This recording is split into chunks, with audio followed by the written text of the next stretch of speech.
I would like to greet the members of the Congress and congratulate them on having a meeting that allows them to talk about the most wonderful, valuable and precious things that there is, the future.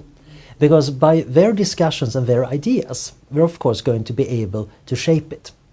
We can't predict the future very well, because our brains are not good at making long-term predictions. However, we do predictions every day. That's actually what our frontal lobes are doing simple predictions about mechanics and action. We make predictions about our lives. And we can attempt making predictions and plans for the future. It's just that it's much harder.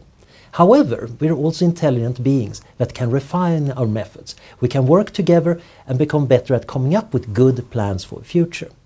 That involves envisioning the future. And that involves seeing what could go wrong and see what could be very beneficial. And then we can implement that. And we can use the magnificently extended cognition that language allows us, that telecommunication allows us. And indeed, the kind of collective intelligence that emerges from conferences. That's why I'm very happy that this Congress is taking place. And I'm really looking forward to see how it will guide the future. So I think that for the development of humanity over this century, there are certain areas of technology which are going to be very important.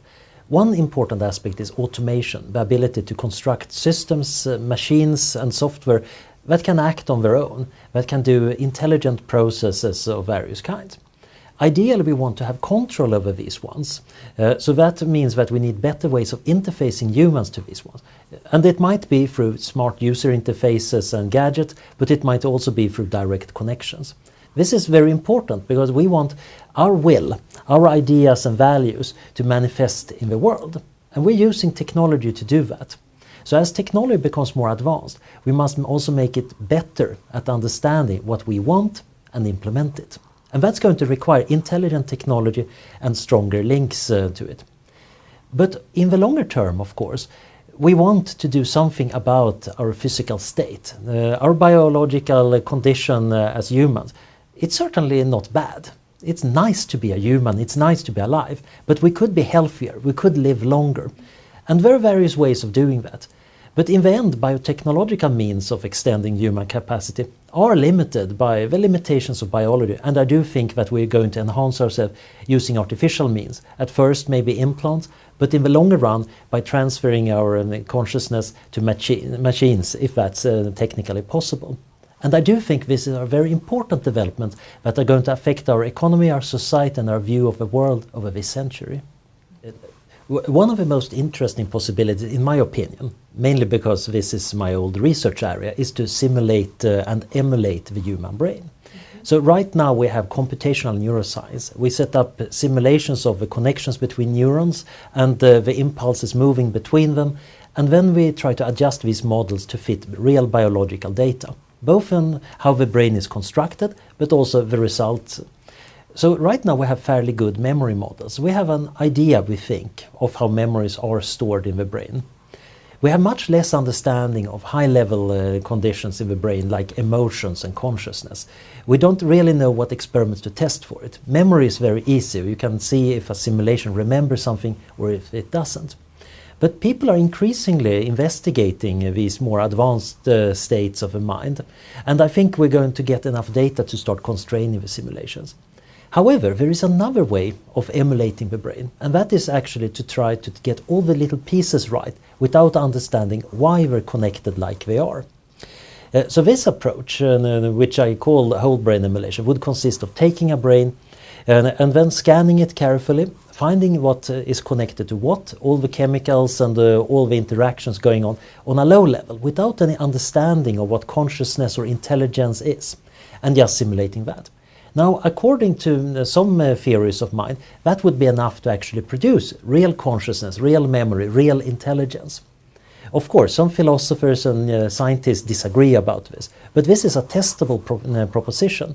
With enough technology, we're going to be able to do it. In order to do a full brain emulation, we would need first scanning technology that can detect every synapse in the brain and scan them. That is not available right now, although we can do this on a very small scale. There already exist various forms of microscopy that can scan small slices of brain tissue. And they can probably be scaled up. This looks like a fairly normal engineering challenge, not too different from what we've seen in bioinformatics, where people have been scaling up gene sequencing from enormously small sequences to today relatively cheap genome sequences of whole people. The second part is understanding these scans, turning that in an automatic fashion into a neural network simulation. That is probably the most challenging research area. But again, we have progress in computer vision and computational neuroinformatics that seem to be going there. Finally, we need enough computing power to do it. To run a human brain at this computational resolution would require an enormously powerful supercomputer. However, Moore's law is pretty positive in this regard. We are probably going to be there within 20 years.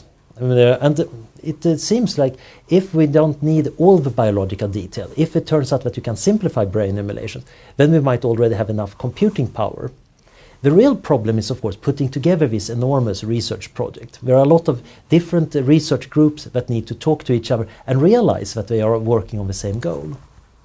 I know that Dalai Lama apparently in one interview said that it might be possible to be reincarnated into a computer.